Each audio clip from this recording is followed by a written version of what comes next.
Hey guys, Basil and Wolf from Grayson Hobby, and guess what? Another jumper video. It's back. Now this one, we get lots of questions about, so many I can't count every day, about how to update your internal module. Yeah, that's still an ongoing question for a lot of people, but the good news is there's a new website specifically for the internal multi-module or external multi-module to update the firmware and to streamline that and explain different settings, features, and firmware downloads. Yeah, there's lots of videos out there, and I don't know why there are so many different videos. They're all not really straightforward. Because depending on where it was in the production of the radio and OpenTX and Jumper TX and all that, there's a lot of variables that went throughout time recently. The radio is still fairly new on the market for the most part, I consider it. And there's been a lot of changes, so if you watch a 6-month-old video or a 5-month-old video, it might not apply to how it is now. So for the guys out there that are getting the newer jumpers that have firmware already with bootloaders, etc., already had the internal multi-module, etc., this is more the video for you guys. So if you bought your jumper probably late 2019, on this video is for you and how to flash your firmware.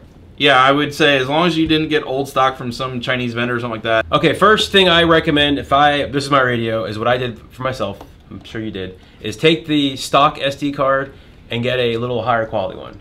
Yeah, you can go literally to a local Walmart. Amazon will put a link below. The one we use, it's an 8 gig, right? For like $5. I use a 16. 16, 8 gig. They're like under $10. It's probably the best investment you can use. Don't bother going over a 32. You have to reformat it a different way. So a 32 gig or lower. All right, guys. So we get a lot of requests on this. Too many. Too many. It's not hard. It's made even easier thanks to a lot of the OpenTX and the multi-module guys out there. So we're gonna do a quick run through of how to update the internal or the external module on your Jumper T16. Okay.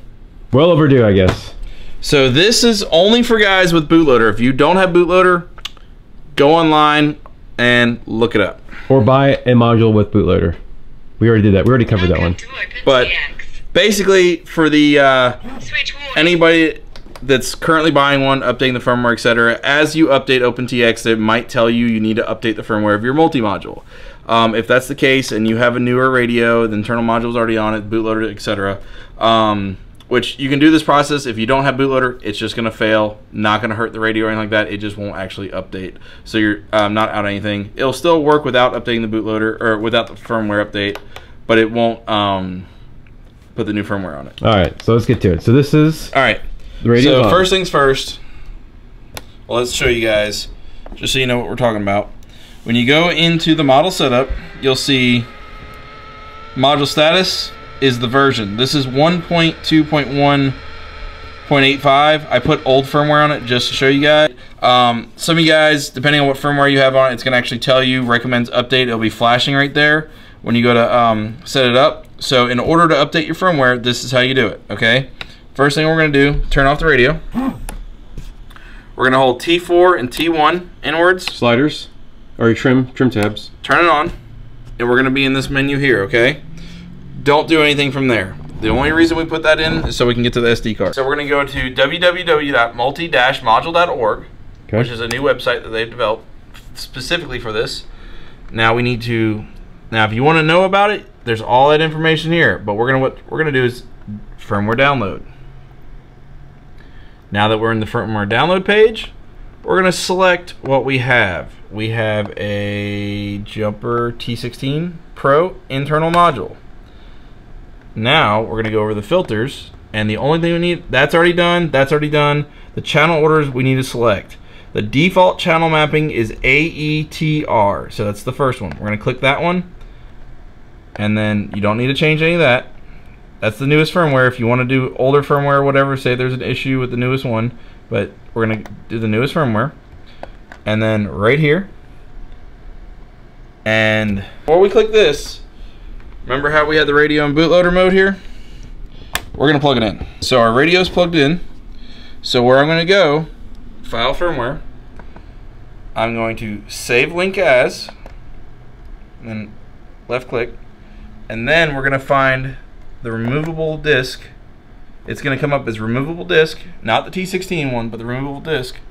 Then we're going to go up to the firmware file, double click it, and then we're going to save that in here, and I don't know why that has a 2. It shouldn't. Okay, you downloaded it. I downloaded it multiple times, yeah. All right, so the file, it's going to come up there, and we're going to just save it. It's going to take a second. So you're saving it from the website directly to the Saving it from SD the website card. directly to it. Yeah. Now that we got it there, we're going to unplug. We're going to exit. Welcome to OpenTX. And then just a few more steps, guys. Ignore my switches here. So we're going to go System. Hold the System button until you get to this page here. Then we're going to press Page one time. You'll see an SD card. Scroll down to Firmware. Oh, scrolled up, sorry. Wrong one, but you should get Scroll up to Firmware. Click Enter. And then we got this one right here, and you'll notice it's not inverted. Push and hold it, the click wheel. Flash internal multi, because this is the internal module. Press it, and you'll see it says what you're flashing up here, and it's writing. It takes about... It takes about a minute. But it all depends on the quality of your SD card, right?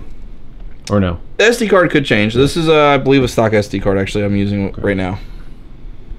Alright, so after about a minute of the loading screen going, it'll say flash successful. Then you can enter. Now let's verify that it updated the firmware. So we're going to go to Model, and then I'm just going to scroll down or up, wherever you want to go. Now remember, I flashed my internal module, so internal RF, multi, and you'll see the firmware is now 1.3.0.53, and that's what the file of it. You'll also notice it tells you the channel mapping there too. Okay. So if you guys want to do different channel mappings, etc., you can do that. The default settings for the jumper is AETR, aileron, elevator, throttle, rotor. That's it? Yep, that's all there is to it.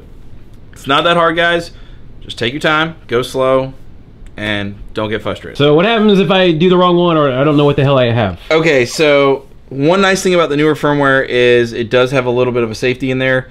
The difference is the inverted or non-inverted, but whether it's internal or external module. If you happen to do the try to do the wrong one, say you download the file. Let's go and do System, Firmware, and non-inverted, and I'm going to try to flash. Oh, here, invert it. And say I accidentally downloaded the inverted one, and I'm trying to flash my internal module. It's going to yell at you saying, "Stop! You need the file that you need no inverted." Oh, so it tells you what you need. Yeah, so it tells you that it's looking for non-inverted for the internal module. If you mess up, it's got an unmess up feature. Well, it's not an unmess up feature, but it's going to stop you. It won't write the file unless you have the right one on the newer firmware. And this applies to 2.3.5 and newer, I believe. Awesome. So it's pretty much foolproof with this website? It makes it easier. I mean, a little bit of reading goes a long way. All right, so if you had the jumper when it first came out, like we did back in, I guess, August 2019, it was a big pain in the ass to upgrade or do anything with this thing because it was brand new. It's a learning curve, and so the nice thing about this is there's so many people with the jumper now, and their following is so big. Things are getting streamlined.